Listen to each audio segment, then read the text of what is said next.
Hello? Yeah, cool. Okay, so hi everyone. Thank the organization for the invitation.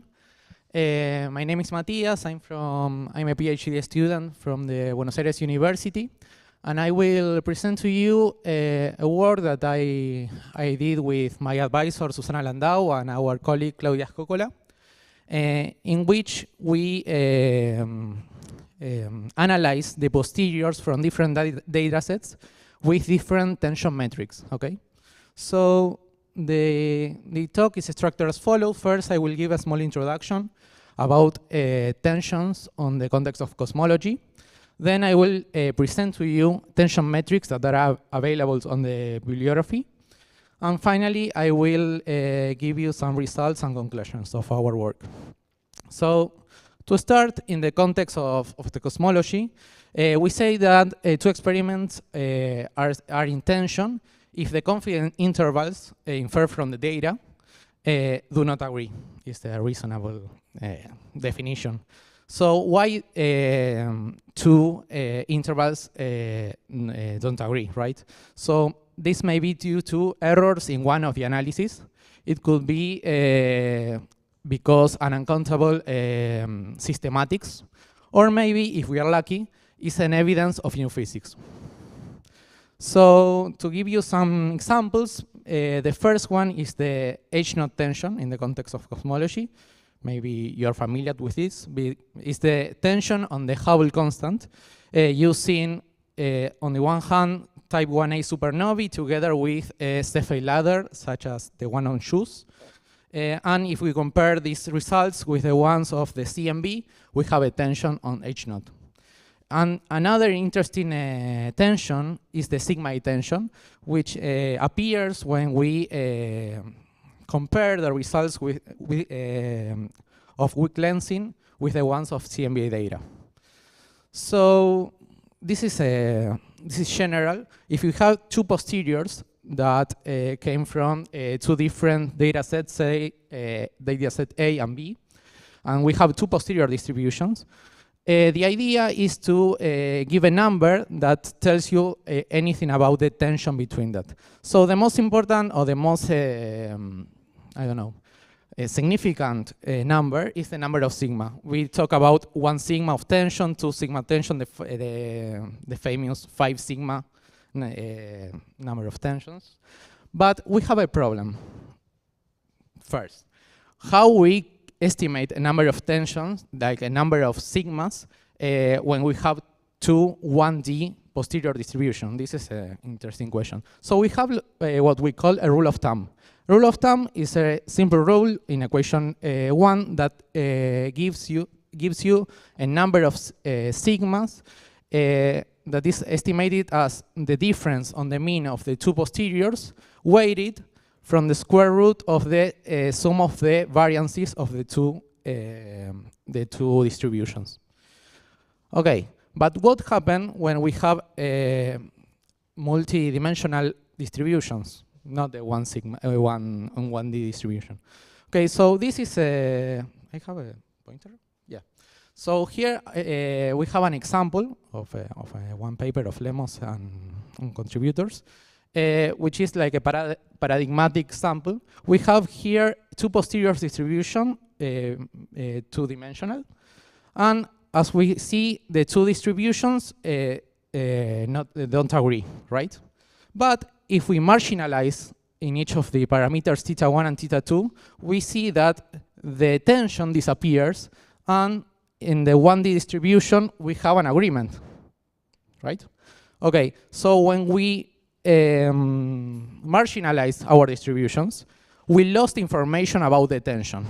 So if we want to consider a multidimensional case, the rule of thumb does not work properly, right? So what can we do?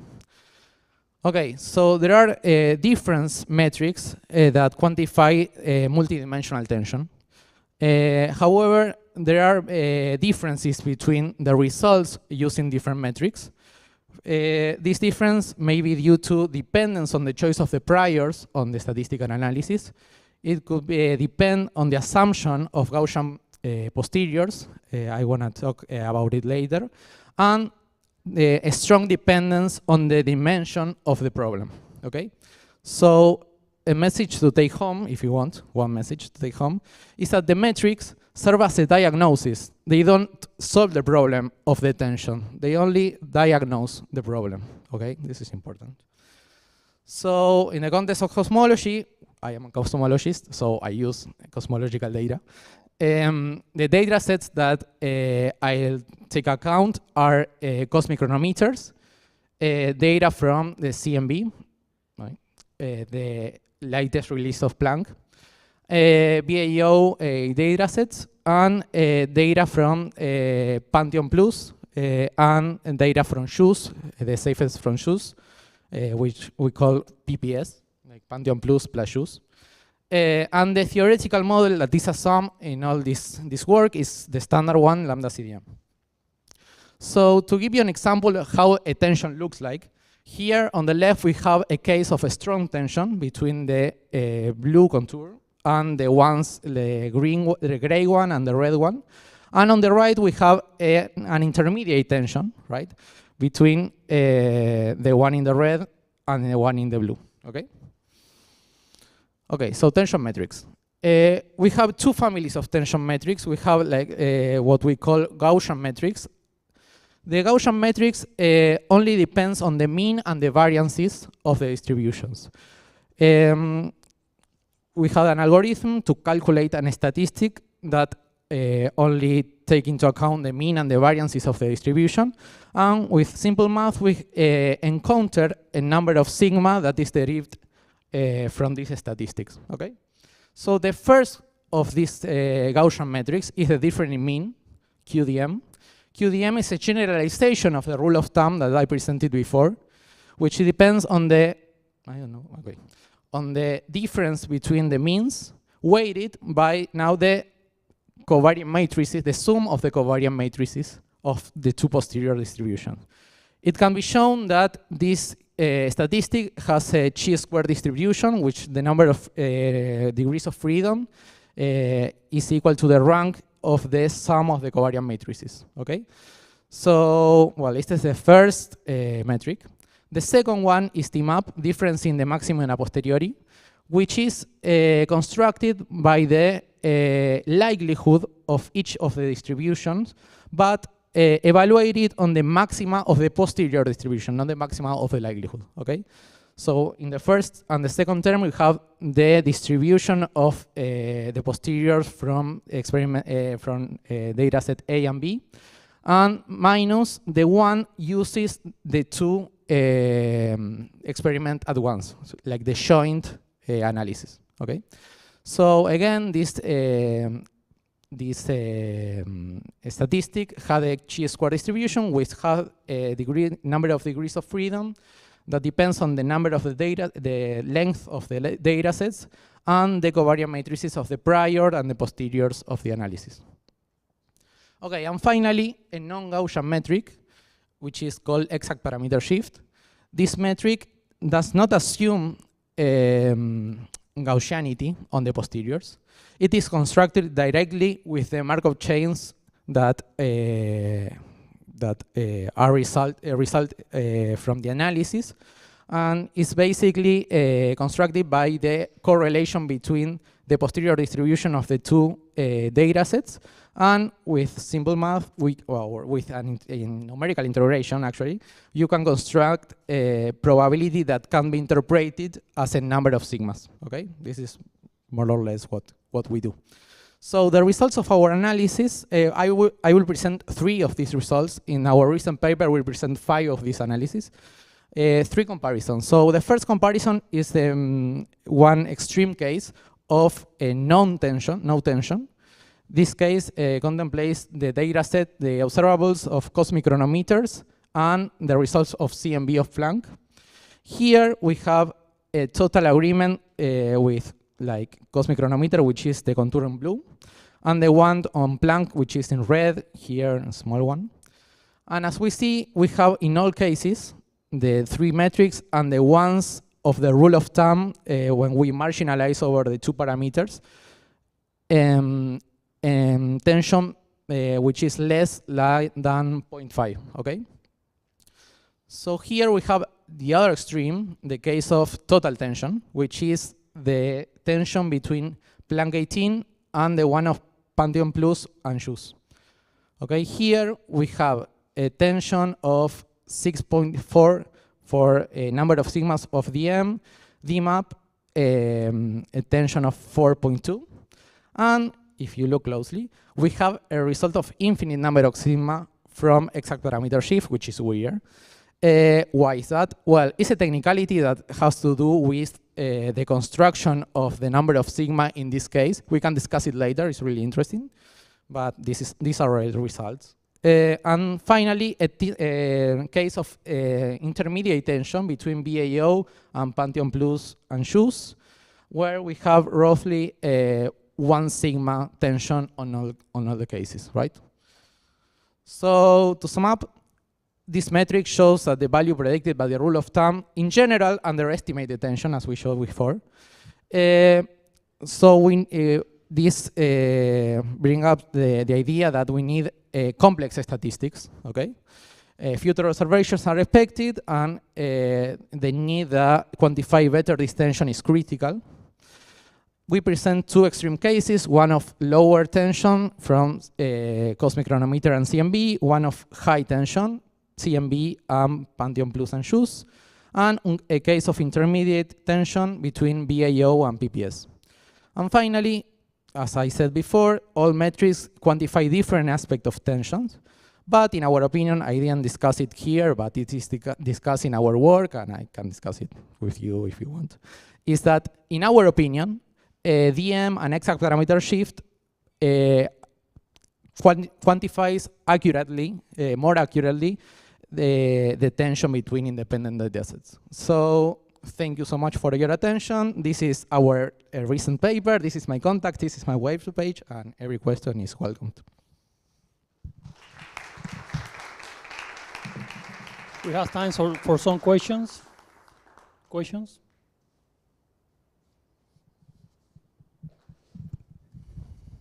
Very good, very nice metric area. So my question is, in the end of the day, the distant ladder data and the Planck are completely inconsistent, right? Well, our results indicates that, yeah, there are a high tension between that. And in this plane, which is the shared parameter space, that is omega matter and H naught plane, yeah, we have a strong tension, right? Yeah. So, yeah, totally. No hope to find well, we assume here lambda CDM, right? So this is a key point. But yeah, in principle, I agree. More questions?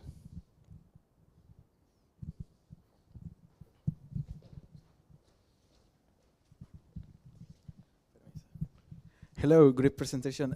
I got a question about the exact parameter shift, the infinite amount there. Okay, well, thank you. And this is not the control, okay.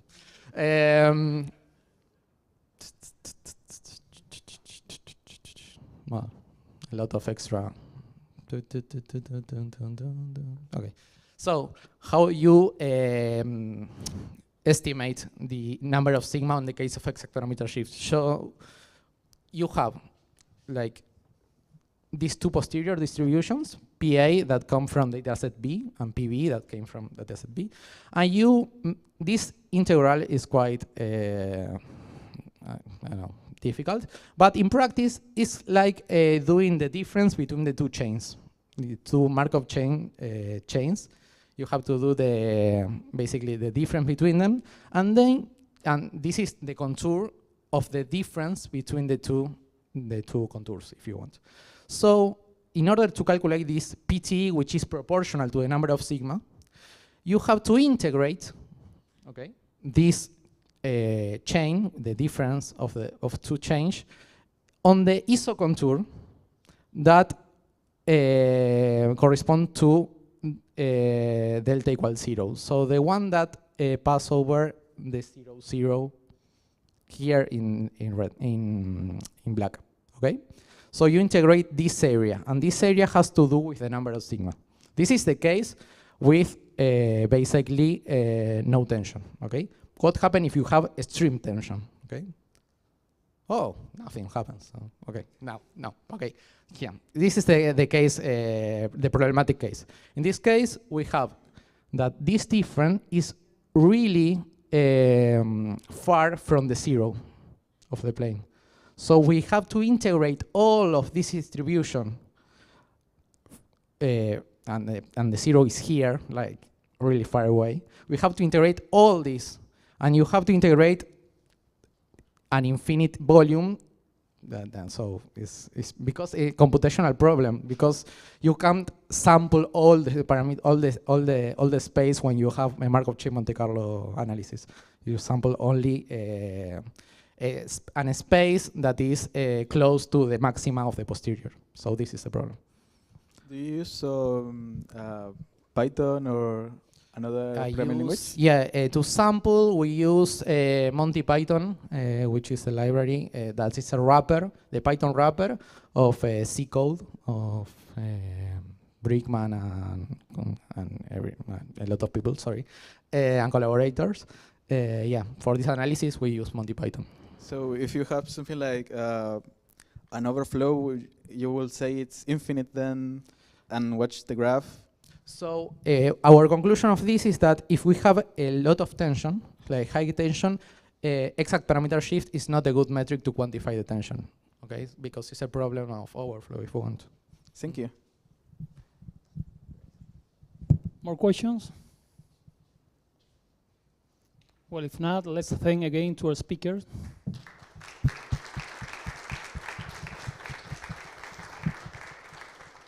Our next speaker is Giovanni Otalora. So, you're the boss.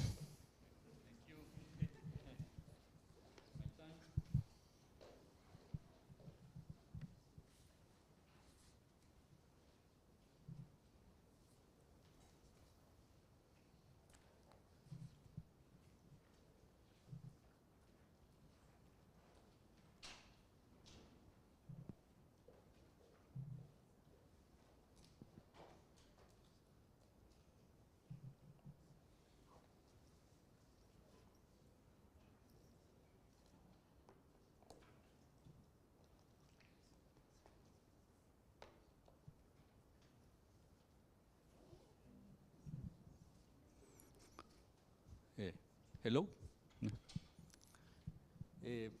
Yes. My seminar is about generating primordial fluctuation from modified gravity, modified telepare gravity. I'm going to see the single fuel and multi-fuel inflation cases. Okay. And this is the content. Okay.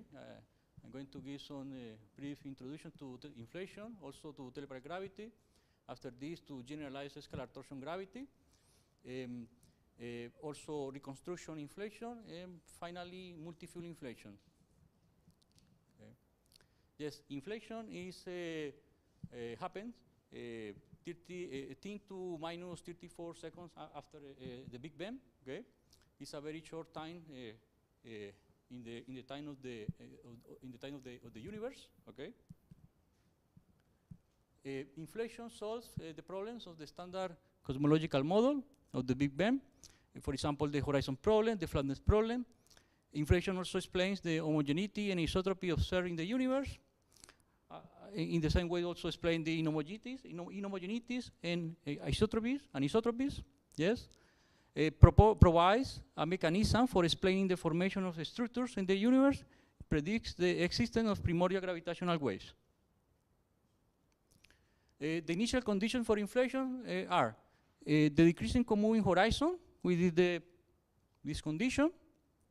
Okay, this is the Hubble radius. Okay, which is related to the comoving particle horizon, and the proposal of inflation is just this: is a decreasing comoving horizon.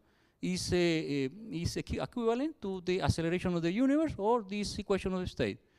And then we can, for example, define some slow roll parameter. Like this, which is the slow roll parameter, the first slow roll parameter, which during inflation is very small, okay? And also we have the second slow roll parameter, which is this eta, okay, which is also very small to have enough inflation.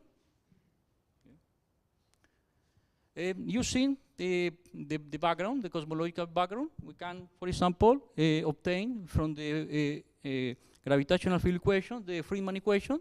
Yes. In this case, we have these equations, and the motion. This is the first, second Friedman equation, and the motion equation of the field.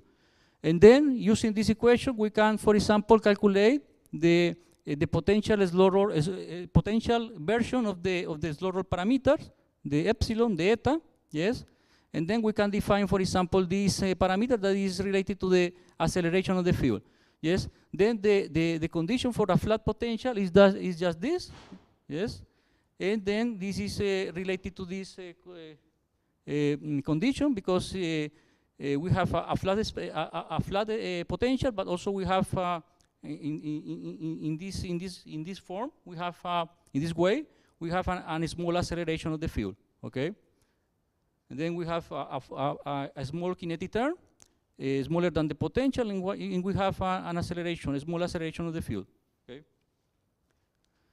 Then also inflation explains the inhomogeneities and anisotropies of the CMB. Yes, we have here, for example, we have, for example, a distribution of these fluctuations in space, and then we can define, for example, this power spectrum. Okay, in the Fourier space. Yeah? In this case, we define the power spectrum and also the spectral index. Yes, these are the inflationary observables. Also for that was for scalar perturbation, but we can do the same, for example, for tensor perturbations. Okay, in this case, we have the power spectrum of the tensor perturbation. Okay, the spectral index, and then we have the most important result in inflation.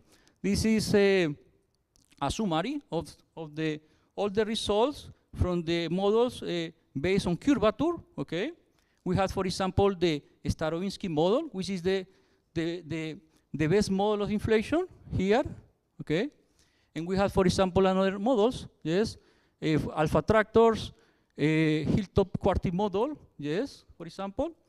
And then the question is, what are for example, the prediction for an inflationary model based on torsion? Yes, yes, we established the question, and we gave some result for this. Okay, and then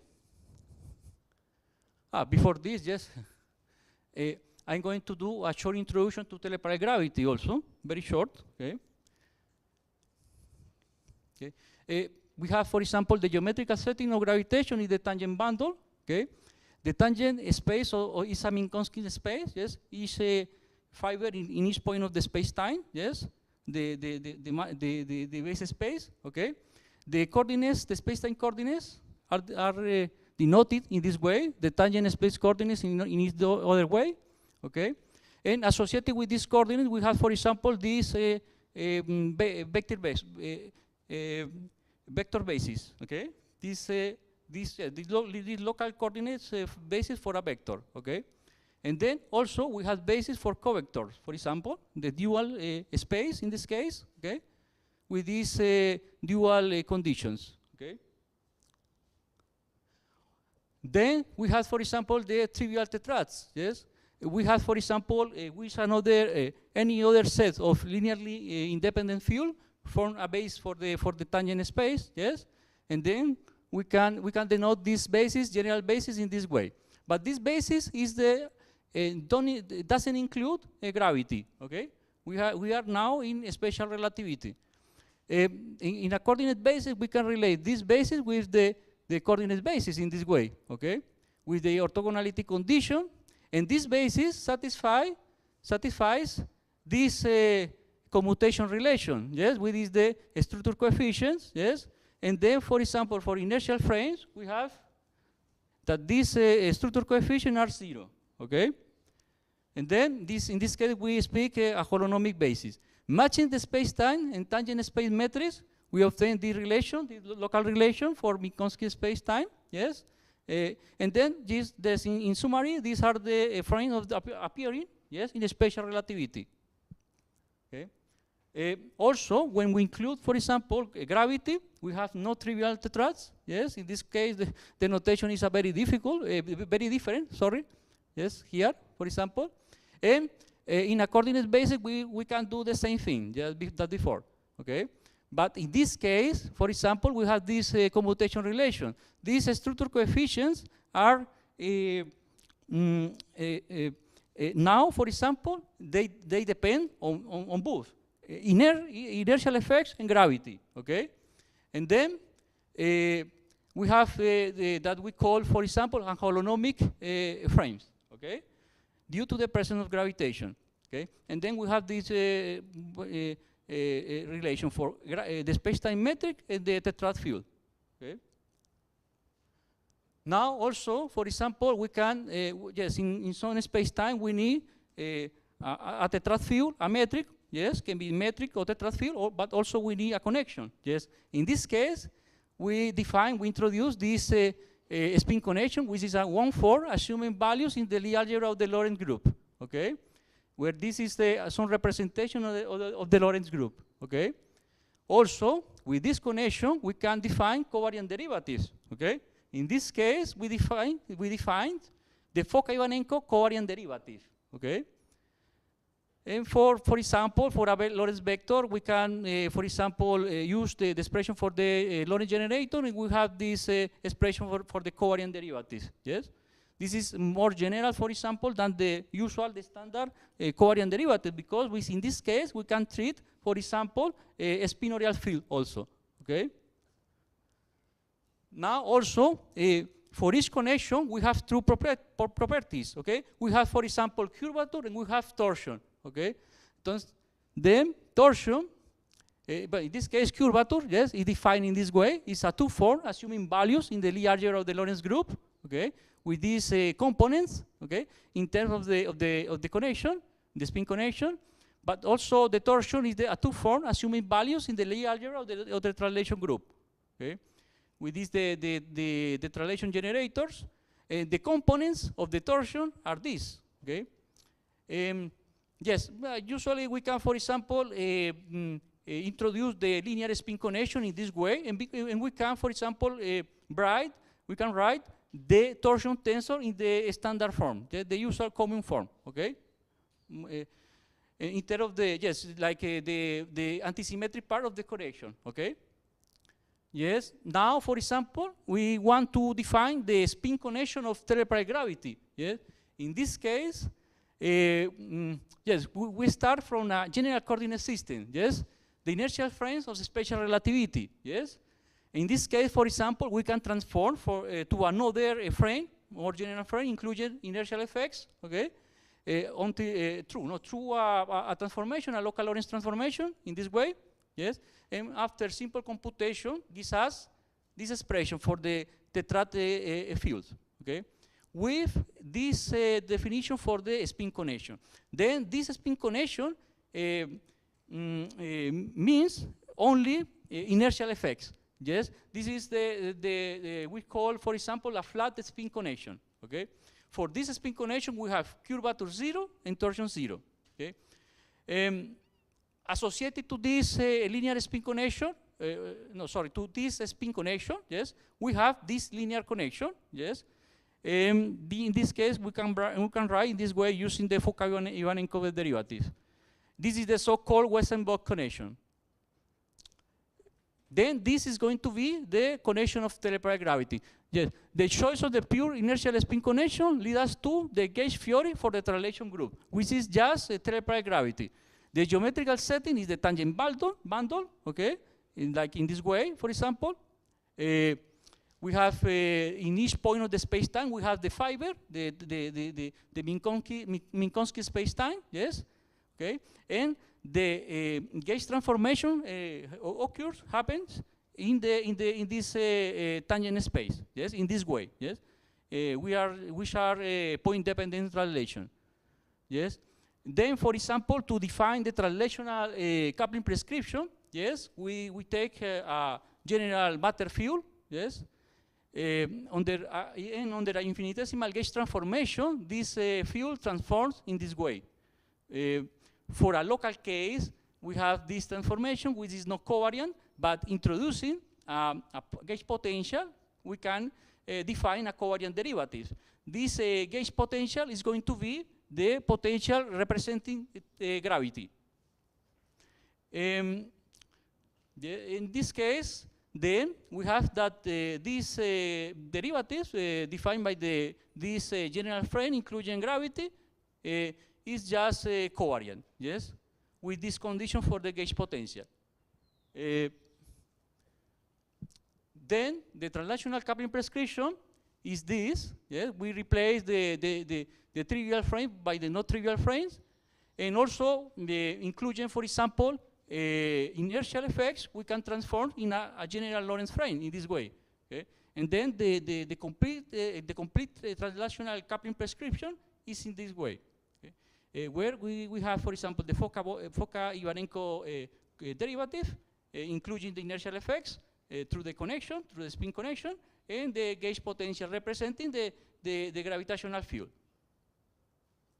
And then the Lorentz coupling prescription is divided in two parts. The translational coupling prescription, which is universal, yes, due to the translational gauge invariance, but also we have the Lorentz coupling prescription, non-universal, and they are related to local Lorentz invariance.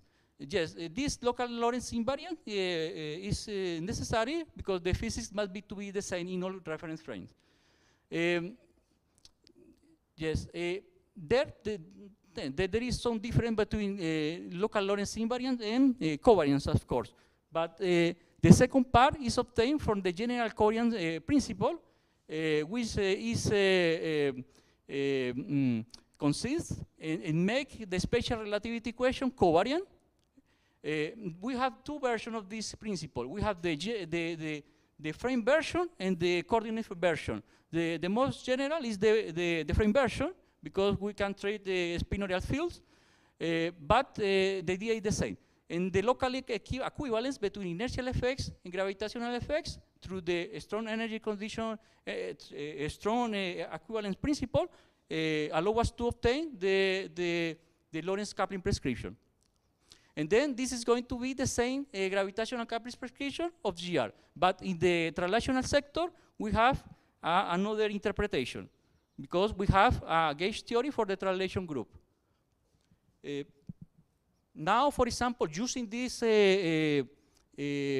theory, we can construct the action, yes, the Lagrangian formulation for the theory in this way, following the idea of the gauge theories. This is quadratic in the field strength of the field, in this case the torsion tensor. And with the connection, this connection, we remove the point, yes, the over point, because we are going to treat now, we are going to work now with only terrestrial gravity. Then also we can, for example, use some very general relation, and we can obtain, for example, between the connection of this Weissenberg connection and general relativity connection, and we can obtain, for example, this relation between torsion of terrestrial gravity and curvature of Einstein general relativity. And then the theories are equivalent at the level of the field equation. Yes. But we want to do cosmology, and because we have, for example, inflation, we have dark energy, and we know that to explain this feature, we need modified gravity. Oh, yes, we can introduce a cosmological constant, of course, but we can do, for example, also a modification of gravity, or introduce some more dynamical field, yes? And then, in this case, for example, we tried both things. We introduce a modification to gravity based on terrestrial gravity, but also we introduce an scalar field. In this case, the action is in this way. Here we have, for example, Ft gravity, we have the non-minimal coupling theories, we have the potential of the field, and we have the kinetic term. Yes, calculating the variation of this action with respect to the tetrad field, we obtain the field equations. These field equations are not symmetric in this term, because this superpotential, which is in terms of the torsion tensor, and the tetrad and the field derivative of the tetrad, yes, is not symmetric in these two indices. This is because this action is violating the local Lorentz invariance, but we can check this in this way. For example, we do an infinitesimal local Lorentz transformation, and we obtain this. This is a condition for the restore the local Lorentz invariant. This is an additional constraint, yeah? And we need to consider this constraint when we are doing, for example, perturbation, cosmological perturbation. For example, for TGE, this is going to be an identity equals 0, and we restore the local Lorentz invariant. But in the presence of modification of gravity, yes, this equation need to be considered like a constraint. Then now, using the cosmological background, I don't know what is my time. My time is okay? Yes. We can impose, for example, the homogeneity isotropy. We can use this diagonal tetrad field, and then we can obtain the motion equations for the model, and we can do the same thing that we do, for example, for single field inflation. We introduce the slow roll parameters, yes, this field slow roll parameter, and the other parameter associated to the modification to gravity, the kinetic term, and the acceleration of the field. And also this because we have a no canonical kinetic term. And then, using this slow roll parameter, we obtain the equation of the background in the slow roll, in free order of the slow roll. Yeah. And now, after this, we need to introduce or study the perturbation. For this, we use the ADN decomposition. We take this ADN decomposition is obtained from the ADN decomposition of the metric.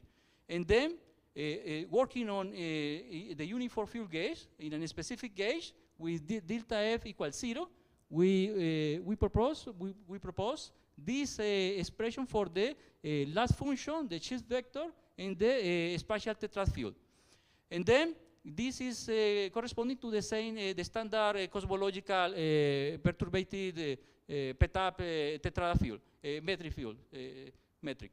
And then, but the problem is we have additional degrees of freedom because we have local Lorentz violation. We have an additional constraint, equation constraint, and then we need to introduce additional degrees of freedom. For this, we perform, yes, a local Lorentz rotation in this way, and then we construct the full tetrad field, including the additional degrees of freedom parameterized by this chi parameter. This chi parameter is antisymmetric, and we have this split of the degrees. We have 6 degrees, of course, because we have a local Lorentz violation, but for scalar perturbation, we have only an scalar field. This vector field is not contributing to the scalar perturbation. This tensor perturbation this is a tensor antisymmetric tensor perturbation, and this is not going to contribute to tensor perturbation. And then the only thing that we need to study here is the evolution of this perturbation, this additional mode. Then, after many calculations, we obtain just the second order action for the second order the second order action for the perturbations in this model. Obtaining the two first terms are the standard terms. Yeah? The usual terms appearing, for example, in curvature models. But in this case, we have corresponding to an harmonic oscillator. Okay? And then, for example, we obtain additionally this additional mass term. This additional mass term represents the effects of the local Lorentz violation. It's a consequence of the local Lorentz violation. For the non-minimal coupled scalar field model, for example, this slow roll parameter is going to be different to 0, but this is going to be 0. And then we observe that this explicit mass term is going to be infinity. This means that in these theories, where we have, for example, a non-minimally coupled scalar field, linearly coupled to torsion, the model cannot produce, cannot generate primordial fluctuation, scalar fluctuation. Okay, And then also for Ft gravity plus scalar field without coupling, one has this is equal to 0, and we have that the species master is going to be this. Yes, this is the field order in the slow roll, but it's finite. It's not infinity like this. And then, in this case, for this theory, we can have, for example, a generation of the scalar perturbation, primordial scalar perturbation. Okay? The only problem is in this case, when we have, for example, a linear coupling torsion. In the case, for example, of Tg, we have F equal or proportional to T, and then we have that this slow roll parameter are equal to 0, and we have that this effective master is equal to 0. And then we recover the local Lorentz invariance. Okay. Now also we can calculate, for example, the Mukhanov's variable, Mukhanov-Sasaki equation, you introducing the Mukhanov variable, and then after solving this equation, we obtain this solution. We impose the Debye vacuum in the sub-horizon scale, and in super-horizon scale, we obtain this solution. Okay? Using the standard procedure, because we are assuming that this effective master is of the order of the slow roll, and also is constant up to field order in the slow roll, like the other parameters. Then in super horizon scale, we obtain this solution, which have yes, it has just a slight time dependent, time dependence here, okay, and then this is going to contribute to the inflationary observables, yes, because, for example, calculating using this curvature perturbation, we obtain this power spectrum for scalar perturbation with this slight time dependence. And then also to the spectral index, which is the inflationary observable, we obtain this, yes, because this relation. And then we obtain that the effects of the local Lorentz violation are represented in this term, yeah, in the expression for the spectral index. Also, for tensor perturbation, we can do the same. We can calculate, for example, the coordination for perturbations. We obtain, in this case, for example, the standard form for the power spectrum, for the tensor power spectrum. And also, we obtain, for example, yes, here is the standard. But, for example, when we calculate the tensor to scalar ratio, we obtain a modification because we have here this term, this slow roll parameter associated with modified gravity.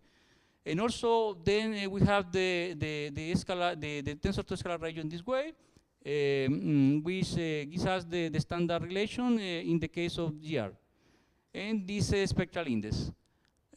Now, for example, yes, we can, for example, here, now, we can,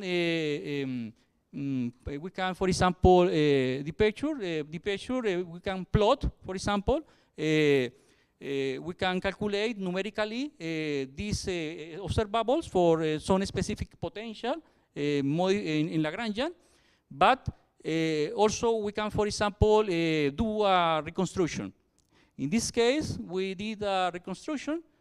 We obtain, for example, the slow roll equations, the equation of this theory in the limit of the slow roll or in the slow roll regime, okay? And then for this specific Lagrangian, we obtain this equation, and then after some manipulation, yes, replacing, for example, the cosmic time by the E-fold number, we obtain this expression for the observables, yes, the spectral index and the tensor to scalar ratio, and also using some approximation because the equations are very complicated, are not easy to solve. We cannot have, we don't have, for example, exact solution, and then we can also, well, we can have a numerical, but we want to do, or we want to find analytical. Then we need to do approximations, and then we did this approximation, yes, assuming that the torsion is going to be big in the high energy limit, which is consistent with the scale of inflation, and then after this we obtain some analytical solution. Only we need, in this case, for example, to consider some attractors, some answers for the spectral index, for example, and the tensor to scalar region in terms of the e-fold number to reconstruct the non-minimal coupling function or the potential also. In this case, for example, for this very known attractor, for example, we obtain these functions. This is just the chaotic potential with this power law coupling. Also, for example, for these all other functions, we can obtain, for example, the Starobinsky potential, and then also this function. And then we can, for example, obtain result very compatible with the result of the models based on curvature.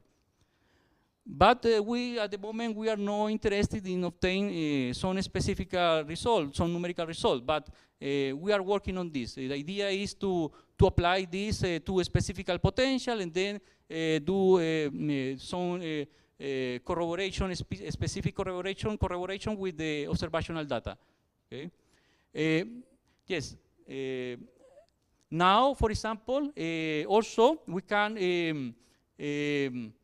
generalize this scenario to the most general scenario, which is the multi-fuel inflation.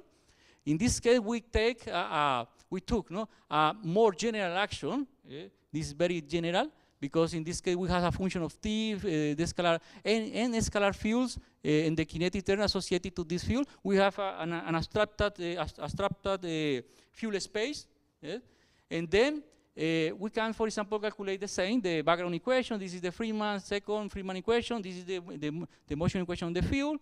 In this case, we have an abstracted field space. We can have, for example, a curvature. We can have torsion. Yeah, and then we have, for example, we need to introduce a covariant derivative. We introduce this connection associated with this field space, and then a metric also.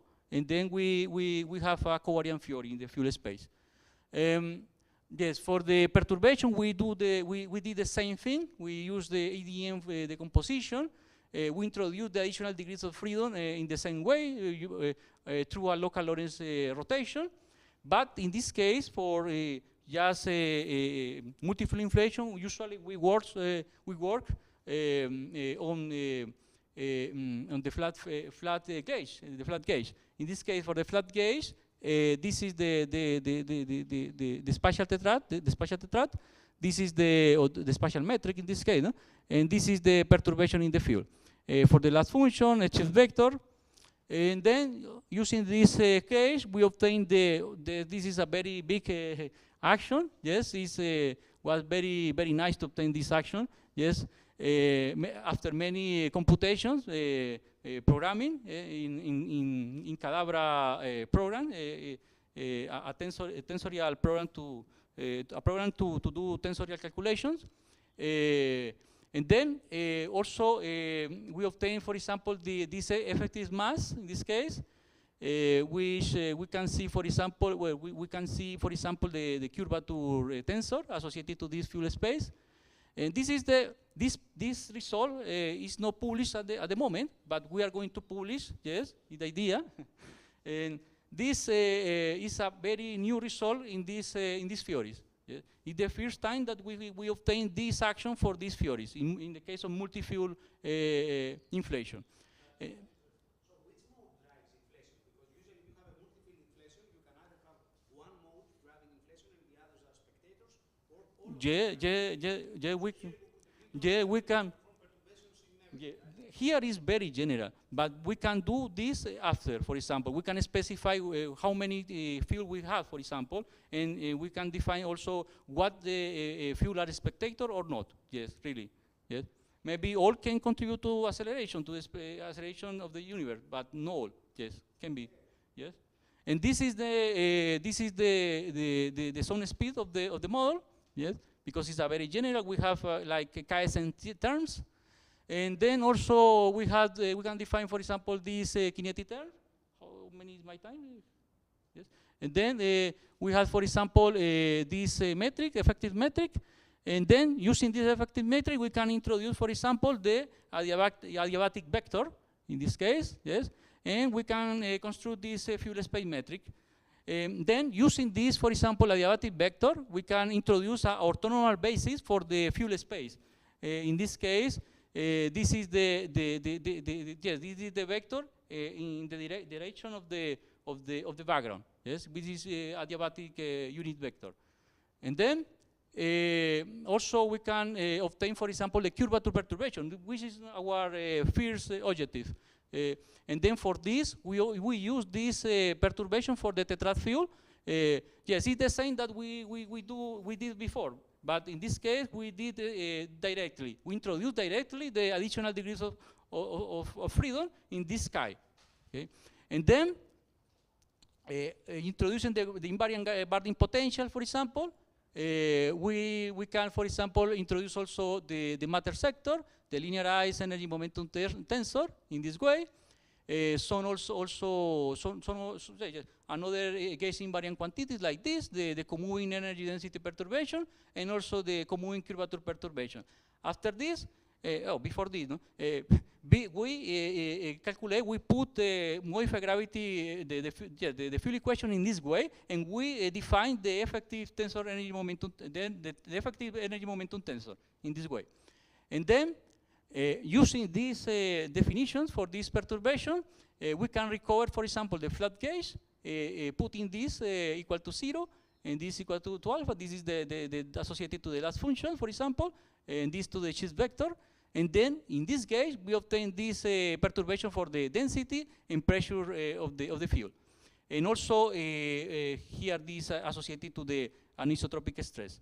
And then, after this, putting all this together, we obtain the curvature, the commuting curvature perturbation in this way, and also the commuting energy density perturbation. And also, using the generalization of the Poisson equation, we finally obtain the result. Yes? We take the time derivatives of the curvature perturbation, and we obtain this general. This is not a more general result. We here apply some condition. We have eliminated, for example, the coupling between the torsion and the kinetic term. Yeah? In this case, it's more simple, a more simple theory. But we did the calculation in a more general way. We obtained the more general relation which we are going to put in our paper. And then this is important because we can see, for example, that we have, for example, contribution from the torsion terms to the evolution, the superhorizon evolution of the commuting curvature perturbation, which usually is associated with no adiabatic modes. Okay, and then our conclusion, or our partial conclusion, is that the violation of local Lorentz symmetry contribute to the evolution of the curvature perturbation on superhorizon scale, and also could generate, for example, some imprints in the inflationary observables. Okay, and then this is the conclusion for the single field inflation scenario. We have breaking of local Lorentz symmetry in modified hypergravity as extra degrees of freedom affecting inflationary observables. Additional tensor modes cancel, leaving to only to a standard Maldi graviton at the speed of the light. An explicit master appears indicating local Lorentz violation with slight logarithmic time dependence at superhorizon scale, the curvature perturbation and power spectrum. New contribution to R can lower it to much observation or raise it beyond the Planck data limits. Yes, because we don't have at the moment, we didn't measure the gravitational waves, yes? The primordial gravitational waves. For the multi-fuel case, for example, we obtain that the adiabatic perturbation can affect R due to the gravity modification with torsion and local Lorentz invariant breaking. Okay. Okay.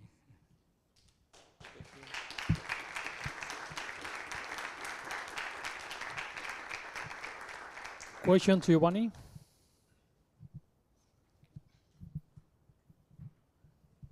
Hello, thank you. Yes, yeah, thank you for your talk. I have some questions. Can you go to when you are defining the spin connection? I think it was slide 10 to 16. It was a bit confusing because you are defining the teleparallel framework and on which this connection vanishes the curvature tensor, but in some slide you also had that it vanishes the torsion tensor. And and then I understand how you build the. This is the general spin connection. It's not the connection of the supergravity. Can it be possible, for example, to be the spin connection of GRs? Yes, it's a connection for a general gravity. Yeah, but I think it was like after that. No, more. There. Like you say, this connection has vanishing curvature and torsion? Yes. Because this connection is a pure inertial spin connection. Yes? And then, for this connection, we have curvature 0 and torsion 0. Yes? We cannot have, for example, we don't have gravity. And then we cannot have, for example, curvature or torsion. Okay, but then you are calling this the Weizenbach connection? This is the spin connection associated to the Weizenbach connection. Okay, like the way I understand the Weizenbach connection is when the spin connection is 0, but the linear connection is, like the part that it remains there, like the tetrad, derivative of the tetrad. I don't understand what you're calling here the Weizenbach connection. For example, this connection equal to 0, we obtain R in torsion equal to 0. Yes? I mean, you obtain it 0 because you are setting like these Lorentz matrices constant. So then the derivative of a constant is 0. So the spin connection is 0, but the linear connection depends on the tetrad. And that's the Weizenbach connection. If you don't make the Lorentz matrix constant, then you get like some general inertial spin connection, which is like the covariant version of teleparallel. Yes, usually, for example, we have some specific frame for teleparallel gravity, in which this spin connection is equal to 0. Yes, but in this case, we are treating this in a covariant form, and then this is the definition of the connection of the teleparallel gravity. Yeah, I know. Yes. And yes, are you telling me this is not 0 like this? Like it's confusing for me that the torsion is 0 because then you build like the Lagrangian out of the torsion and. No, but yes, but the torsion. I understand now. The torsion is going to be different to 0 when we introduce the gauge potential. Because the torsion is calculated in the terms of the gauge potential. It's not associated to the. The torsion and curvature are property of the connection. Yes. But for example, when we calculate this torsion, we can calculate in the presence of for example, of gravity, we can calculate in terms of the gauge potential. Yes? It's like in this way. For example, the gauge potential is the dynamical variable, the gravitational variable. Yes. And then the pure strength associated to this gauge potential is the torsion tensor. Yes. Like for example, in the case of electromagnetism, you have the potential, the vector potential. Yep. You have the feminine, which is the pure strength of this potential. This way. And then we can calculate, for example, this torsion in terms of this the difference of the two derivatives of the gauge potential. Yes. Yeah. It's different to 0 in the presence of gravity. Okay. Yeah, but I think. Sorry, what are you calling by these upper circles?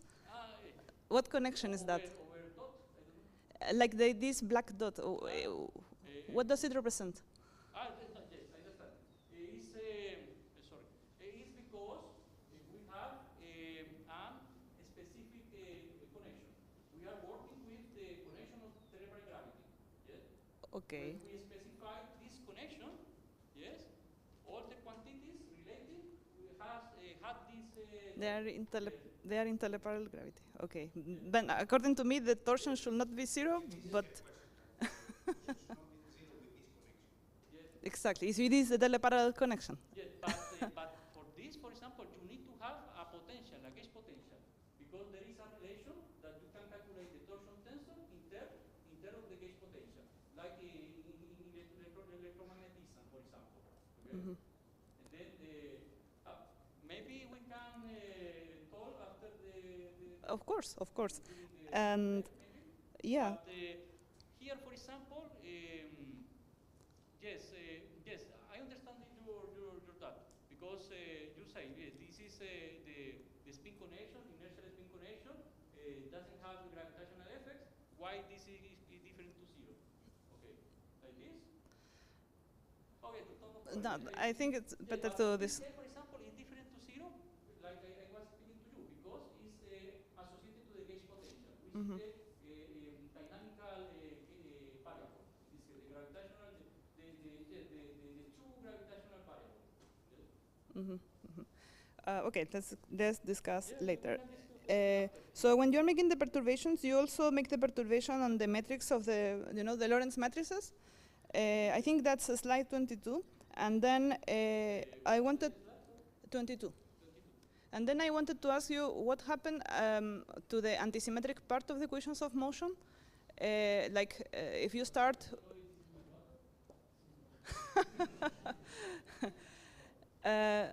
like this scalar torsion gravity has also non-vanishing antisymmetric part, and it's like if you take if you solve the equations of motion, then you will solve the antisymmetric part, but then if you make perturbations on the solution, probably you will get it back, the antisymmetric part. So I will expect that this perturbing the Lorentz matrix will make non-vanishing the antisymmetric part of the equations of motion, even if you started with the background solution.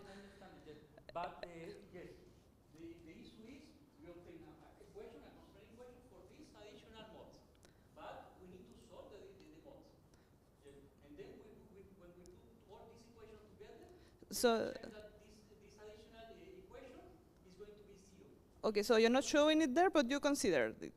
No, we checked this also, not here, but we checked in our calculation also. Okay, okay, yeah, then. Because in this case, we are restoring the local Lorentz invariant. Okay, and finally, in slide 32, you're making the ADM decomposition of the tetrad, as far as I saw, in the same way as one does in the metric. But I just wanted to check. I just wanted to ask you if you try to recover the ADM metric from that ADM tetrad, do you obtain the same, or do you obtain some special conditions on the variables, because you have like more variables than the ADM variables? So I mean, I've also worked with the ADM decomposition of the tetrad, so I think there are some papers where they use this thing, and I think there are some conditions that in this HAI and HAI, like with the opposite indices. Yeah, like in the spatial part. Yeah, there are some extra conditions, and yeah, like you can parameterize it with some like normal vector, and this normal vector you can multiply with the tetrad. So my point is that I wanted to ask you if you check that this tetrad gives you the ADM metric. Yes, we checked. We checked for single field. Yeah? In this case, we wait that it's going to be also for multi-field. For example, yes, the idea is we took, for example, the EDM decomposition of the metric, and from that metric we construct this tetrad field. It was in this way. And then automatically we check this. Yeah? Okay, but it's not automatic. It's like you have to impose it. I mean, because the tetrad has more, naturally more variables than the metric. So you have to put restrictions in this. Didn't appear in the metric. The metric is local, is invariant, local Lorentz invariant, the metric. Yes, yes. Yes, and then all of these additional degrees only appear here. When we calculate the metric, this is going to be removed. Yes? Because the metric is invariant. It's a second order tensor in space-time. Okay. Any other questions?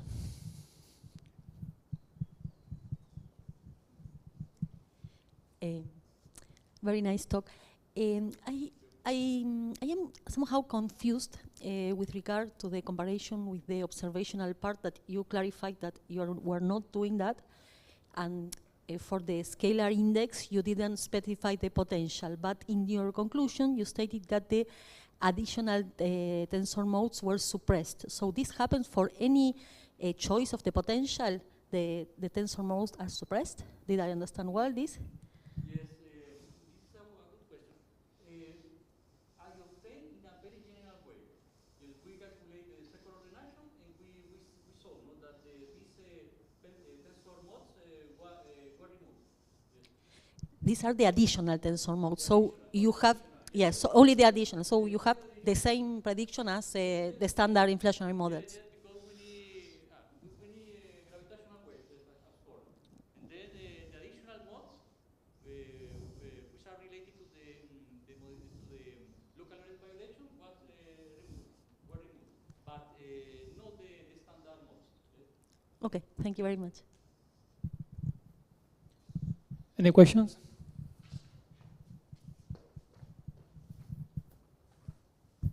Hello, very nice talk.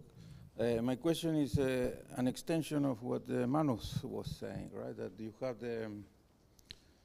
some scalar fields or some combination of scalar fields would be expectators, and someone will be in the case you have multi fields, right? One interesting example that we have studied, for example, if you have a global scale invariance, then you find that the degrees of freedom, the combination of scalar fields that participate in the slow roll is the scale changing, the ones that participate in the transformation, and the other ones are invariance. So that would be expectation, yeah. So it's reasonable also. So the question is, you could maybe incorporate some global scale invariance, and then you could get similar effects and stuff like that. Yeah, that's the question. Sorry, Professor, but I don't understand the question. Yes, are you talking about the question of Manuel Sarinakis? Yes. He asked about the Which what fields represent, for example, Inflaton or okay. what spectator fields? Yeah. Yes. That's exactly. So I give you example how when the global scale invariance is incorporated. At the moment, for example, we are calculating for some specific, for example, example. Yes. Yeah. But in this moment, we have n fields. I was doing with the two fields. Yes, Yeah. but yes, this special case is a specific case. At the moment, we are working on this specific case. But I don't have result. I didn't have result about this. Yeah. I'm telling you that this would happen with the global scale invariance as an example of what Manu was saying. Okay. I'm not saying that you did that or not. Saying if you were to do that, probably this will happen, right? Something like that. That's Thank you. Any other questions? Well, if not, let's thank again to our speaker.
Well, our next speaker is Greco Peña from Pontificia Universidad Católica de Valparaíso. Universidad de Valparaíso.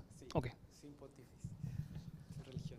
Okay, thank you for the introduction. So my name is Greco Peña. It's a pleasure to be here with you, sharing coffee, food, and everything. Well, today I'm going to present a work, some preliminary results about an internship that I did in Mexico. So the title is Exploring the Effects of Primordial Non-Gaussianities and Modified Gravity in Large-Scale Structure. My advisor is Dr. Greg Kamdlich, is there. My co-advisor is Dr. Javier Chagoya from Universidad Autónoma de Zacatecas, Mexico. So first, before to start, I'm going to talk about a little bit primordial fluctuation, modified gravity, and then how they compare them on the large-scale structure, using simulations, in fact. Using just dark matter simulations, cosmological simulations. So, primordial fluctuations in the context of the early universe and CMB. That we know that primordial fluctuations come from an inflationary theory, where we have a quantum field called inflaton, where generate the exponential expansion of the universe. We have a fluctuation from this quantum field, and we have inherited, the properties are inherited to the curvature, so we have curvature perturbation there. So we can, in fact, have a relation between the temperature fluctuation of the CMB with the primordial fluctuation. They are very closely related, and current CMB constraints on the bispectrum are consistent with a Gaussian distribution, with a closed Gaussian distribution. So that is consistent with a single field inflation that also predicts a Gaussian distribution. But this is using bispectrum. That is the Fourier transform of the 3-point correlation function. That is something to study the distributions, the property of the distributions. So, but we have to ask, is the bispectrum the most efficient parameterization to study the non-Gaussianity hidden in the data? But some also have asked this question before. So what about the rest of the endpoint correlation function? Because we can understand, or we can study the properties of this distribution with all endpoint correlation functions. In fact, as you know, there are more complex inflation models that can give us more amount of non-Gaussianity. And in this context, I am studying a particular type of primordial non-Gaussianity called tomographic non-Gaussianity that comes from a two-field inflation theory. Here you can see a reconstruction of the primordial PDF of this non-Gaussianity, something important of the result of Chen et al. The 2018, where you can see a part that corresponds to a Gaussian part in terms corresponding to a deviation from the Gaussianity that comes from a sinusoidal potential from an action-like particle. And these are the rest of the functions that define this PDF. Varying the amplitude and frequency of this PDF, you can generate several models. In fact, I did that in a previous work from my master, and I studied this on the large scale structure using simulation tools. You can see some results. Why these initial conditions? Because they are not easily detectable. That means that they can be hidden with the larger moments on the polyspectra. Since they are constructed using all the even endpoint correlation function where odd moments are 0. So maybe the bispectrum, probably, the bispectrum is 0 in this case. Early physics too, because as you know, we can understand the physics of the inflation, test some properties, test physical mechanisms. Practical reason, because using a PDF is very easy to generate random numbers. That is something that we use to generate cosmological simulations. So I tested also modified gravity, FR gravity, where we know that these theories consider an additional term in the Einstein-Hilbert action as a function of the Ricci scalar, like this. For example, for the Husawiki model with n equal to 1, we can, this function is a function of R 0, that is the background curvature today. We have FR0, that is the derivative of this function, of the change of this function with respect to the Ricci scalar. So in this work, we test the values for this parameter, fr0 equal to 1 times to -6, -5, and -4. Name f4, f5, and f6 is something standard in Husawiki model. Okay, so using this theory, you can find a modification of the Poisson equation for the linear regime.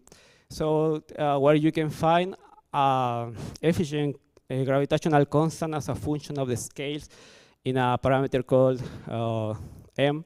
That is a function also from the curvature, in fact, in this parameter fr0. So also you can find approximation from the nonlinear regime, where we can find where we see a dependence of the Newton gravitational potential, Fs parameter. That is a parameter to tune the strength of the screening. That is a mechanism to approximate the nonlinear regime. So in this also, another parameter that depends on the cosmology. So why this gravity model? Because we know that a Husawiki model can have a very good how to say, explanation, consistent at large scales, at cosmological scales, and solar tests at smaller scales too. So it's something that we wanna do if we wanna find a good theory. Because practical reason too, because it's implemented in several fast embodied codes. That I want to say what is a fast embodied code. So simulation and results. So to test the no Gaussianity, I used 3 models, 1 Gaussian representing the lambda CDM model, 2 no Gaussian models, NG2 and NG4 to generate the initial condition. You can see here a histogram of these random numbers where the curvature perturbation are modeled like random numbers, in fact. So how to generate the initial condition? We use just a transfer function to reconstruct the density field.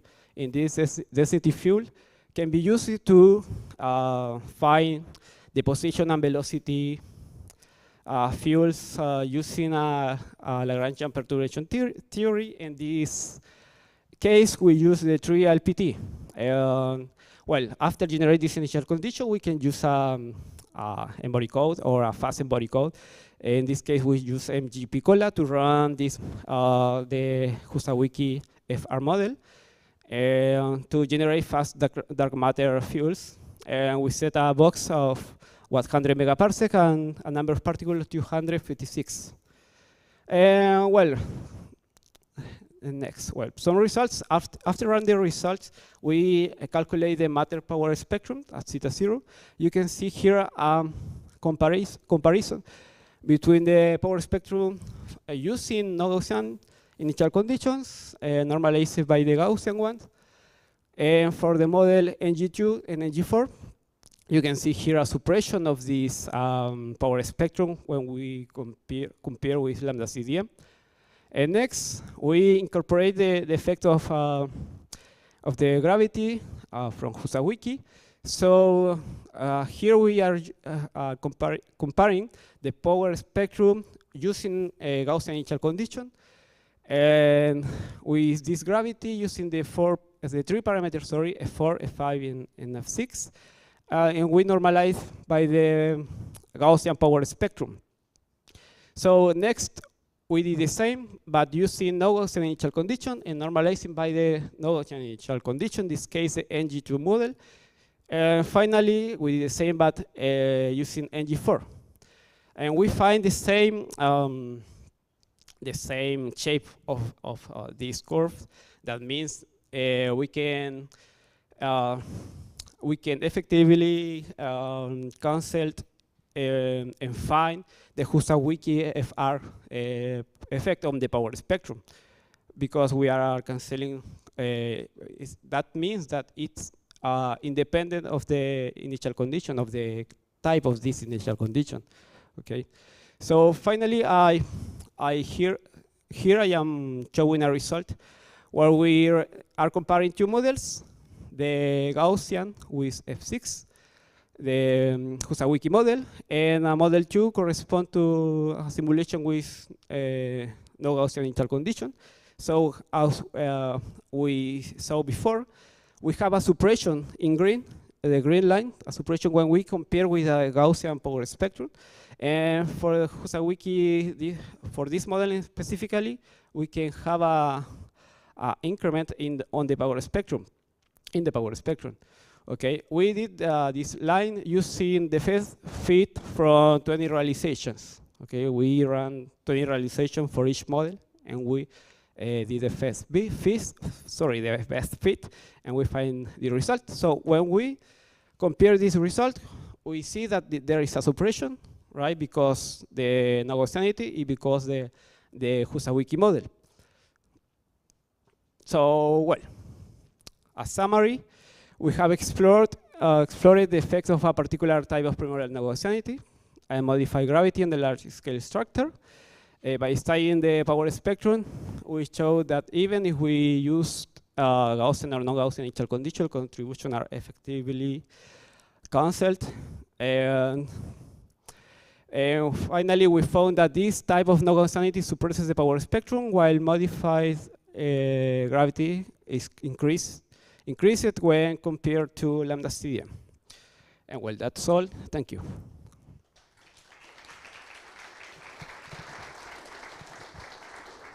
Questions?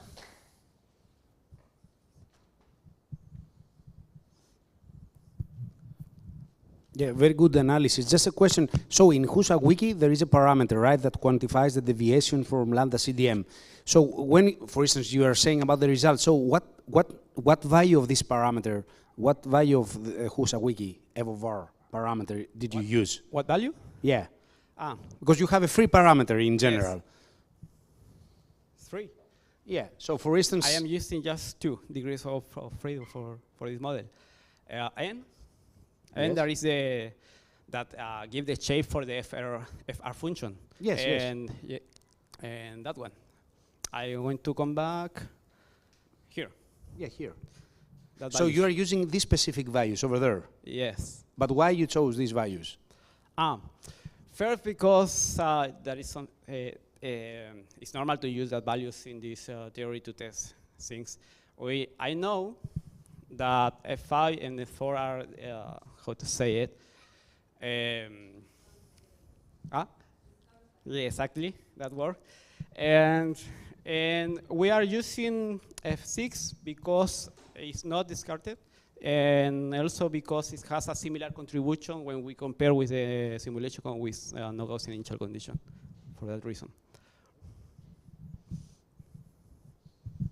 More questions? Well, if not, let's thank again to the speaker.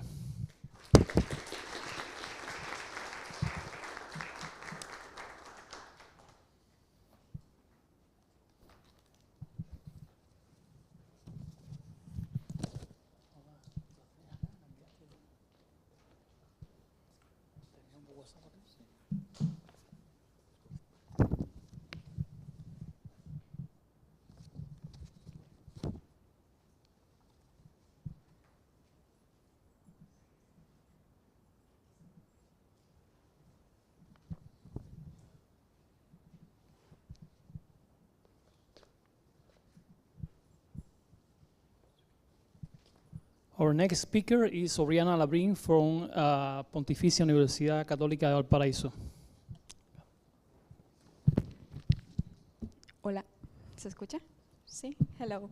Well, hello everyone. My name is Oriana. I'm a PhD master student at Pontificia Universidad Católica de Valparaíso. And today I'm going to talk about asymptotic symmetries in electromagnetism at null infinity. So one motivation is that asymptotic symmetries are symmetries that appear in theories with a boundary or an asymptotic region. So they are important because they change the physical state of the system and has also conserved charges. So in recent years, the analysis has been focused in radiative sector of these gauge theories, and today I'm going to talk about a method that we developed into the Hamiltonian formalism to extract these asymptotic symmetries. Today I'm going to talk about electromagnetism and with Pontryagin term, because if I have time, I would like to say something about electromagnetic duality and these asymptotic symmetries. So this is the thing. Okay, because we are into the Hamiltonian formalism, we need some foliation to do the evolution. So we are interested in this null infinity that is for radiation. So we introduce this, these boundary coordinates, where u is the advanced or retarded time, and this is the light element, and z and z bar are the stereographic projection of the two sphere on the complex plane. So, in Dirac-Bergman formalism, into Hamiltonian formalism, is a formalism that we use when we have constraints. So in Hamiltonian formalism, we have these momenta and these Poisson brackets. And for some Lagrangians, this relation, this momenta, is not invertible. We cannot write the momenta in terms of the velocities. So this relation between only fields, only phase space variables, are called primary constraints. And these constraints are important because these constraints are local symmetry generators, called first class, and we know that because their Poisson brackets are 0 with all the constraints, and can be also, on the other hand, can be second class. That means they eliminate degrees of freedom, and we know that because they Poisson brackets are equal to some symplectic matrix that is not 0.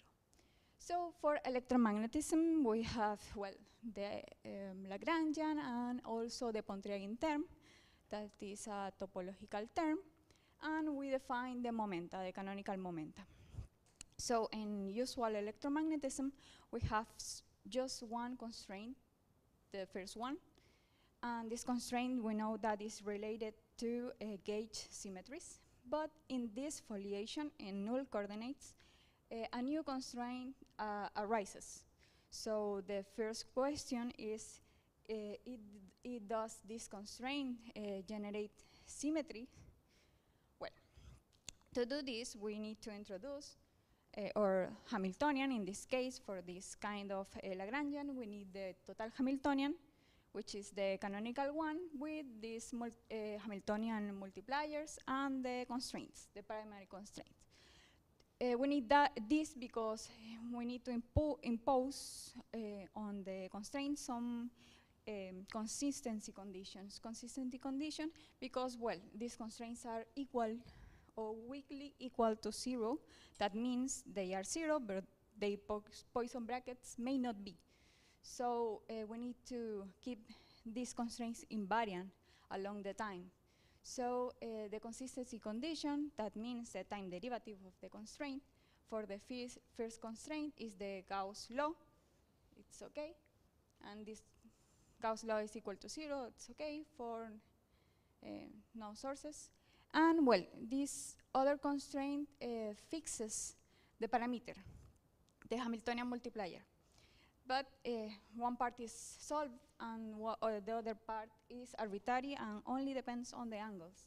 So when we have arbitrariness, something arbitrary is related to symmetry. Okay, so we know that the first constraint and the Gauss law they generate gauge symmetry, but this other constraint we don't know. We don't know yet. Okay, so this constraint is second class, or looks like second class because it's some symplectic matrix, but well, continuing with this method, we know if this symplectic matrix has some zero modes, these zero modes generate symmetry. And we compute these zero modes, and we found that they satisfy this equation, where V is some mode, and if this is equal to 0, so this zero mode is R independent, so only depend in the angles. That is something that we suspect due to the Hamiltonian multiplier. So, okay, with this we can construct our symmetry generators, and well, there's merit symmetry generator which are differentiable, and this to do this generator differentiable, we need to add some boundary terms. And the boundary terms are the charges. So for gauge symmetry, the boundary term is the electric charge. It's okay. But for this kind of soft symmetry, we get this, let me call it like a soft charge that only depends on the angle. So when we take the limit r going to infinity and we are going to the null infinity, this charge is conserved. So to finish, we can compute the charge algebra. And the charge, well, between the electric charge is abelian because we are in electromagnetism. For the soft charge is also abelian, and in the mixed charge algebra has some central extension or central charge. Okay, in order to identify this algebra, we expand all the fields, the generators, the charges in Lorentz series on the complex plane. This is motivated by CFT. So we, well, okay, we expand all, we write the charges in terms of this. S bar and S is something like holomorphic and anti-holomorphic. And then we found this charge algebra that is very similar to Kac-Moody, but with some change of basis. We redefine this charge, these currents, and we found that in fact they are 3 copies or Kac-Moody or a generalization of Kac-Moody and non-trivial algebra extensions due to this current R. And the current J and J bar are holomorphic and anti-holomorphic because they commute each other. So let me see the time. Okay, 2 minutes. Okay, so let me say something about the electromagnetic duality. So, well, we have the electric and magnetic charge of all the life. And let me just write our charges in terms of these charges. So our electric charge is the electric charge minus some magnetic component, some magnetic part. If theta is 0, there is not a Pontryagin term, so our electric charge is the electric charge. It's okay. So when we add the Pontryagin term, our electric charge has some magnetic part. And also for the soft charge, we have electric part and magnetic part. And if we, to see better this duality, we write our charges like a total charge, and our parameters like this chi parameter. And it's more easily to see that this quadratic form is invariant under SO2 transformations. In fact, we can do this kind of transformation, and this is invariant. And we can generalize this transformation to the group GL2R, and is also invariant. But in literature, it's more common to obtain SL2R. But okay, we can doing this, just renormalizing some factors. So in conclusion, well, it's possible to compute the asymptotic symmetries generators in electromagnetism, also in Young-Mills, also in theories without any gauge symmetries, like the scalar field, which has not any gauge theory, but we did this, and we found the asymptotic symmetries of the scalar field that was proved using soft theorems. So our results are the same.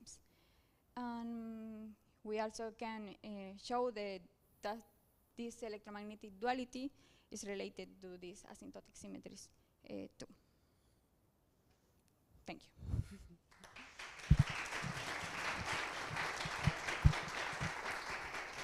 Questions?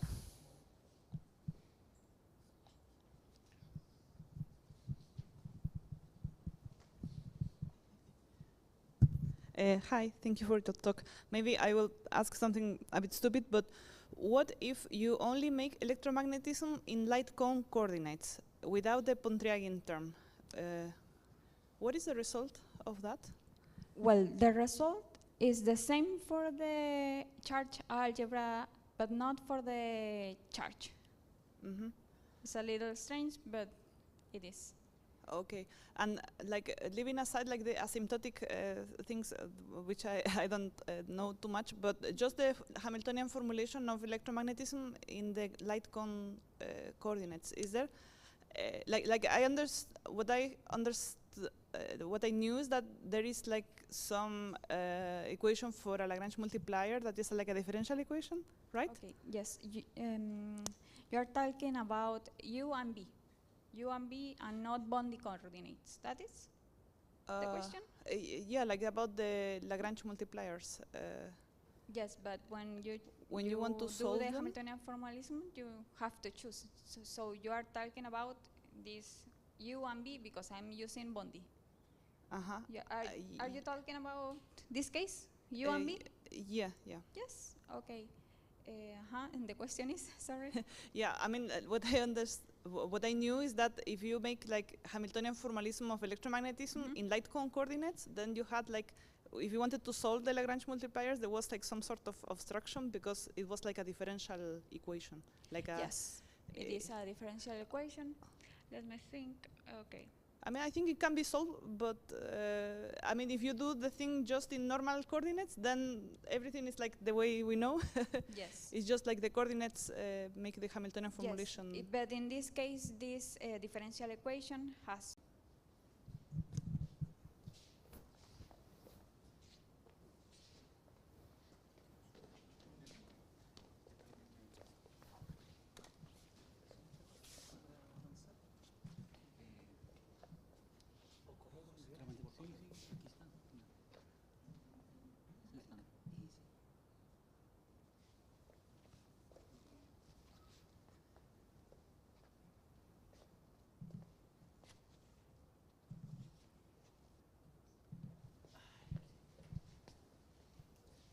And our last speaker for today's session is José Villanueva from Universidad de Valparaíso. Okay, thanks. First, I would like to thank the organizer for great effort to organize this nice meeting. Okay, Giovanni, Carlos, Joelsi. In this talk, I will tell you about a couple of applications of the Chaplygin-Jacobi gas, which is used as a dark fluid and will be contrasted with the observational data. The motivation for the model is in the work of the Professor Sergio del Campo. Okay,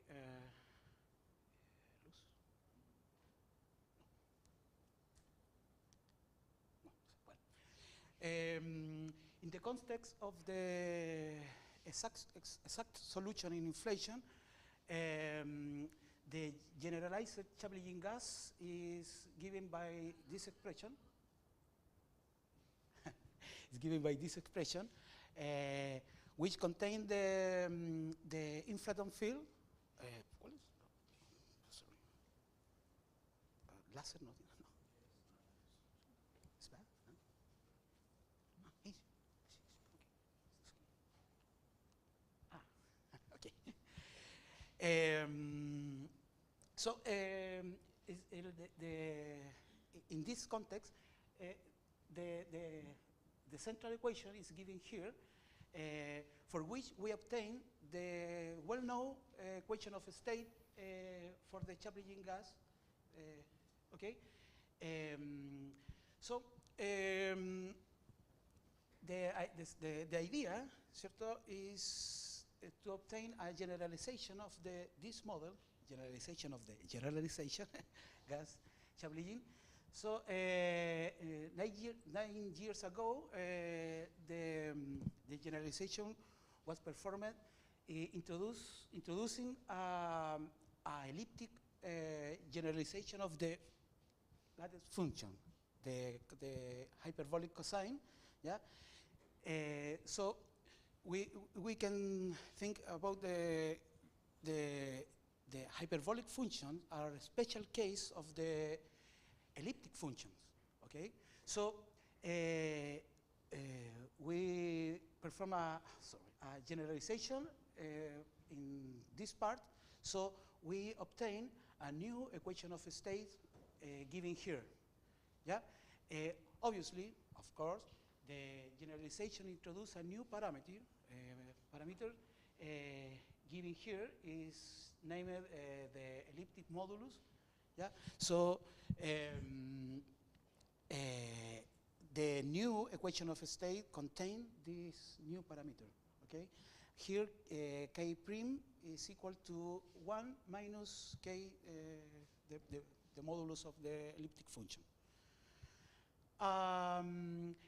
It's important to note that in this work, we assume that the B, this constant, is greater than 0. So we obtain a fluid that is very versatile. So, for example, in the left panel, we plot the pressure as a function of the energy density. So the versatility you can see in this part. For example, one option is from dust, have a negative pressure and return to dust, one case.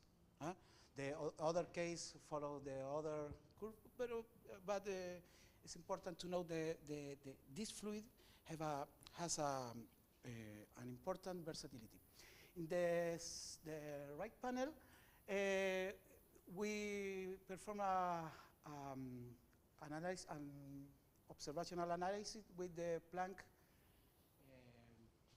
So we obtain very interesting information from this plot. In this year, in collaboration with my former PhD, Mohsen Fati, and a Mexican collaborator, we published a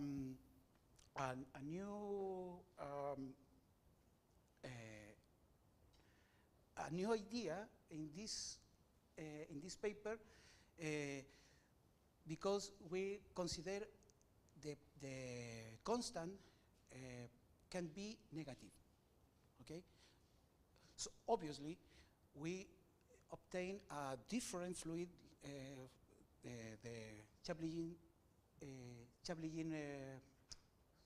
the generalized Chaplin gas, because in the Chaplin gas you obtain this equation necessary to drive the accelerated expansion of the universe. Okay, so when you put here the negative B, obviously this part is not correspond to the generalized Chaplin gas, but the accelerated expansion can be given here in this part.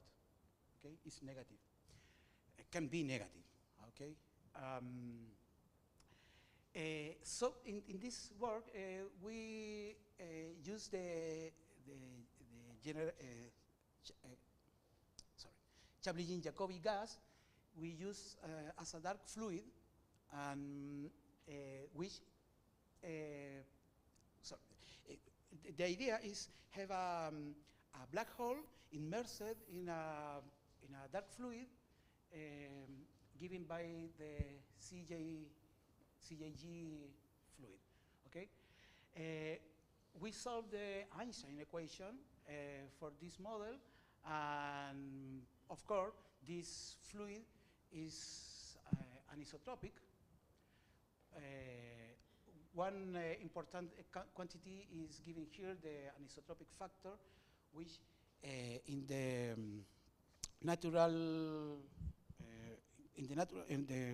old model is always 10 to 0 at infinity. Okay. In our model, this change a little bit. Okay. Other important result here is the radial pressure is equal to minus the energy density, like a typical dark fluid, and we have a tangential part. We can obtain an analytical solution with this change of variable. We obtain explicitly for the energy density with this behavior in the asymptotic limit. This limit is important because this corresponds to the large distance. Okay, so this behavior is like a cosmological constant. Okay, is constant. Also, we obtain an analytical solution for the structure function, but it's very complicated form involving a hypergeometric function of two variables. Okay, it's very complicated to obtain more information. Also, we perform a contrast with the shadow from the Sagittarius and MA7, and we contrast with our model, which is showing in this 6 plot. Okay, from here we obtain that the parameters, the best fit, are given in this limit, alpha, which corresponds to the exponent of the Chaplygin gas, lies in this limit, and the B is less than 0.03. Okay. The other application corresponds to our work that we perform in collaboration with Nelson Videla from Universidad Católica de Valparaíso, and two collaborators from the UFES, Brazil, in which we use the CJG, the Chaplygin-Jacobi gas, to drive the accelerated expansion of the universe. We solve the structural equation to obtain, for example, for the energy density, this expression, which is contain a correction from the generalized Chaplygin gas. Okay, it's more general, and obviously we obtain the Hubble parameter given here. Of course, this part corresponds to the correction to the Chaplygin-Jacobi gas. We contrast with the observational data with the cosmic chronometer, supernova, and first radio burst. We perform a Markov chains Monte Carlo analysis and obtain this result. Unfortunately, this our conclusion cannot obtain a strong conclusion in the parameter region because the errors are very large. Okay, but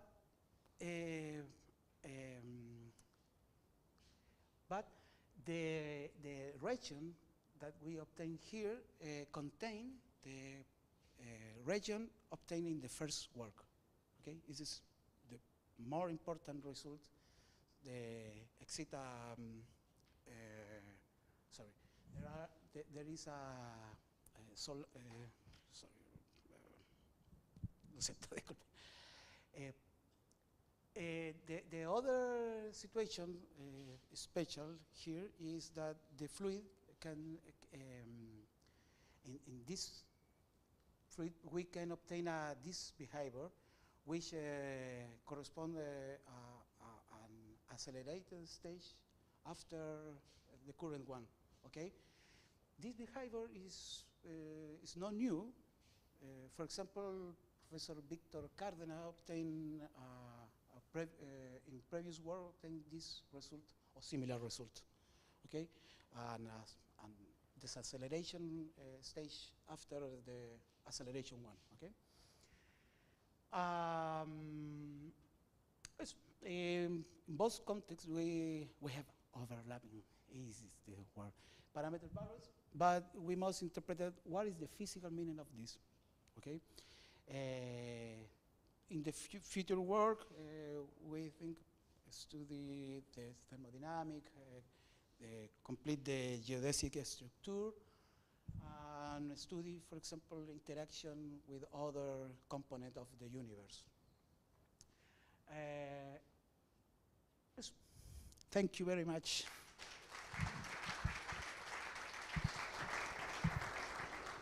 Questions?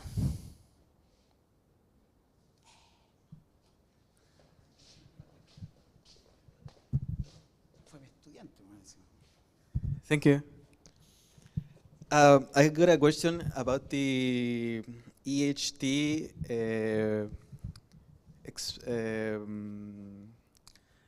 I don't remember the name, the alpha, the part where you calculate the alpha. On that part, you assume that the Chaplin-Jacobi gas is on the outside of the black hole and that the light deflection occurs inside of this Chaplin gas. Does this have some temperature associated with it? A temperature? No, now we don't work with the temperature. It's the future work. We think study the effect of the temperature in this context. It's very simple, the model. What is the precision at this experiment of light deflection? I mean, what's the error? In light deflection? Yeah. For the shadow particularly. At this moment, we are working in this part. Yeah. Now. Thank you. Okay. More questions?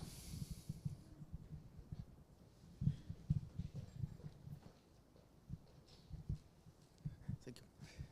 Short question. Why you need this anisotropic fluid for the black hole? Sorry? In the case of the black hole, you need an anisotropic fluid? Yeah, why?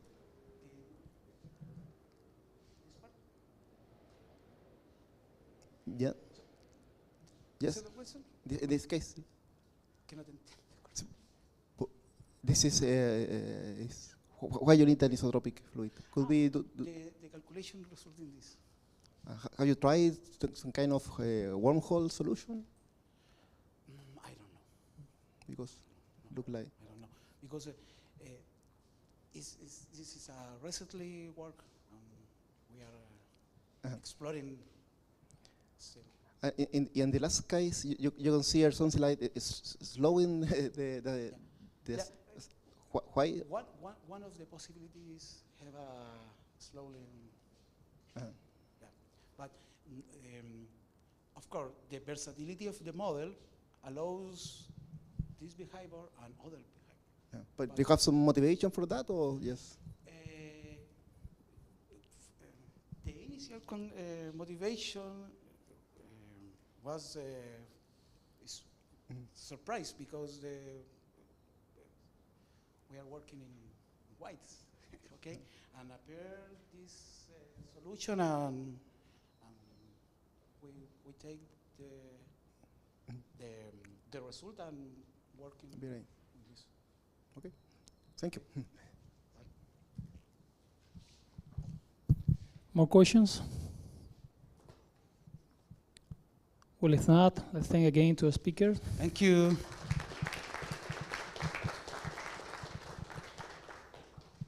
And that's it. Reminder, we got the bus service to take participants who are staying at Arica Hotel, but we're waiting for a confirmation if they are coming. Okay, the pickup point is the same location where the bus dropped you off in the morning. Okay. So, any news? 10 minutes. More questions.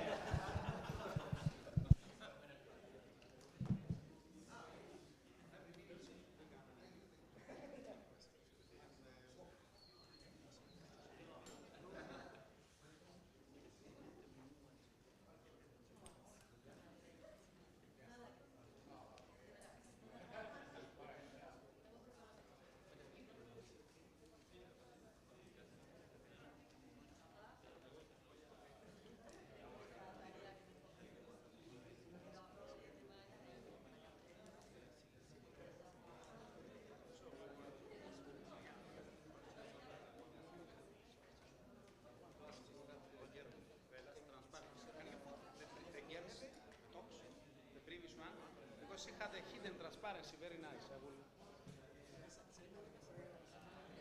But, meanwhile, I will ask her.